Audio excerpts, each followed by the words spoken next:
Aloha everyone, this is Logan Bowles and Christy Staples. The Journal of Accountancy article we're working on is called Spreadsheets with Something Extra. It's from February 2003 and the authors were Lois, Mahoney and Judith Welch. And the article talks about using Visual Basic to create message boxes and input boxes to give the users of spreadsheets information and directions on how to use the specific worksheet that they might be working on. Aloha, it's Christy. I'm going to explain how to make the message box. First of all, make sure you have the Developer tab open in your worksheet. Click on Visual Basic. Click on the sheet where you want your message box to be activated. And then we have this for the code to be input. So a macro always starts with the word sub. We'll give it a name, hello, and we will put message box along with the word that we want the message box to say. We'll just say hello, and then that's it. Save it, and I'll show you how this runs. Very simple. Just run our macro, and we have a greeting. Okay, so we're going to show you how you can make this a little bit more interesting. Here we have a list of buttons and icons that we can use in the macro so that we can have different words like OK and cancel, yes or no. We can put icons to show the urgency of the message, or if it's a warning message, or if it's just giving us information. So let's go back to our code. As you could see on the list before, sorry I forgot to show you, there's values. So we just simply add together the values that we want for what we want. So if I wanted OK and cancel with the icon information message next to it, I'll add 64 and 1 to get 65, and that's how I'll change it.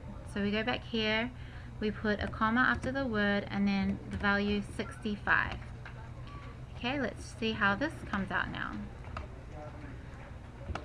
It will give us the information icon and the two buttons OK and cancel. To make it even more informative, we can change the default title of Microsoft Excel to a title that we want to give it, and all that you do is put another comma, quotation marks, and we'll say greetings from accounting, and save it. And now when we run our macro, up here in where it would have said Microsoft Excel is another title, greetings from accounting. Okay, so of course you can customize these message boxes to however you want them to look. You can have a message of up to 1,024 characters, so that's plenty of room to put information. If you want to have multiple lines in your message box, you can also do that with an ampersand and character 13. I will show you this as well right now. Okay, so here I've set up already a different message box. This one I named update. It's simply going to say, warning, you are about to update the worksheet. And then here is the little new piece that helps us to have a different line in the message box. Ampersand space CHR 13 ampersand space ampersand underscore, and then you put the second line, do you want to continue? This value here, 20, if you remember, it comes from the list of icons and values.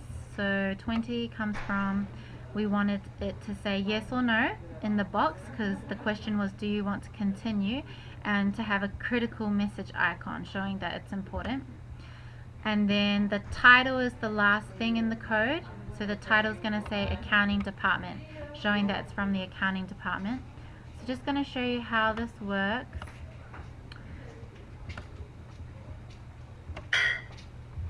So we have our message box with the title accounting department. the warning, and then on a separate line, do you want to continue? And I can say yes, or I can say no. Okay.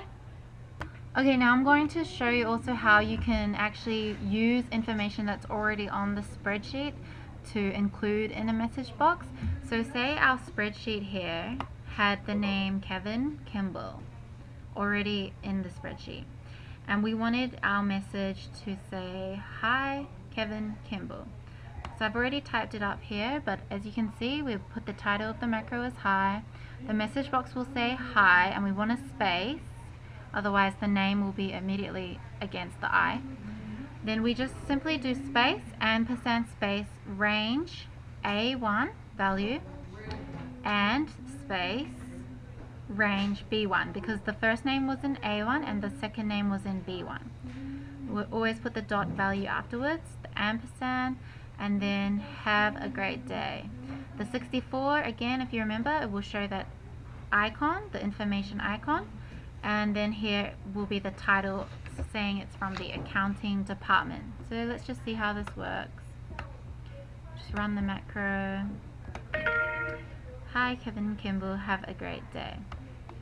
Okay, so that's something else that you can do with the message boxes. Okay, aloha, this is Logan. I'm going to now show you how to put an input box in that will respond to your yes, no. So right here I've set up in Visual Basic a subroutine that will pop up a message box that will say, did you make all necessary adjusting entries? And then it'll give us the option yes or no. So what it's saying is, if the return value equals 6, and as you remember from our new button value sheet, 6 is yes. So if the return value is 6, meaning we hit yes, then it's going to send us to sheets, and then it's going to send us to sheet number 2. Currently we're on sheet number 1. And then it's going to select a range A1. So it'll send us to sheet 2, cell A1, and then it says else or otherwise go to range A1, meaning A1 in the sheet 1, which is the sheet that we're in. And then it'll end the if. So let's go ahead and show you how it's done. So we'll go ahead and run our macro here. Okay, and so here it says, did you make all necessary adjusting entries? We'll go ahead and show you no. So it sends us back to A1. And as you can imagine, if we hit yes, it'll send us to sheet 2, just like it. Alright, and now let's show you guys how to do an input box. So we'll go ahead and go back to our Visual Basic, and we'll get rid of this here. Okay, so let's start a new sub. Okay, call it sub, and then get name. So we're going to go ahead and on this one, what we're going to say is this one will prompt the user to input their name, and then we need to use that return value again. Okay, so return value equals, and then what we want is an input box. And then our quotations and parentheses, you have to do both for a return value. And then we're going to say, please enter your name, and then we'll close that. And now we're going to go ahead and title it information. Okay, and now we can close our parentheses. We'll go ahead and this is going to tell it where to put the input value. So we're going to put sheets, and then we're going to put it into sheet 1. Close that. There's quotes. And then the range, we'll put it in, let's say, B5. So B5, close quotes, close parentheses, and then that's going to equal our return value. Okay, and now let's go ahead and try it out. Okay, we'll run our macro, enter your name, and it works.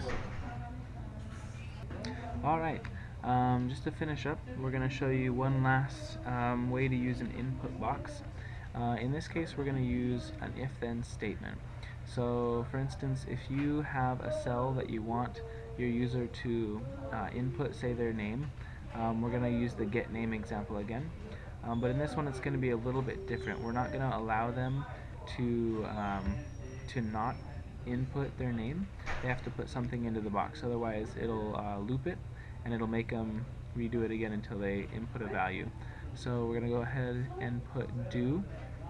We'll keep the same return value, input, please enter your name, and then we'll do if the return value is blank, so if they don't input anything, then we're going to have a message box pop up that says this: you did not enter your name, please enter it. And then we're going to have that be titled the message. Otherwise, if they do enter something, it's going to send it to sheet number 1, and then it's going to send it back to cell B5, which is where we wanted it to go before. And then we'll have the exit do, and then that's going to end the if. So we'll go ahead and save it and show you how it works. So we have our macro, we're going to want to run it, and then I'm going to cancel and not do it. Okay, so here we go. It says you did not enter your name, please enter it. So I have to hit OK, and then I have to enter my name. Otherwise it'll just pop up again. So I'm going to enter my name in there, and then it enters. So thank you for joining us, and hope this information is helpful to you in the future. Aloha.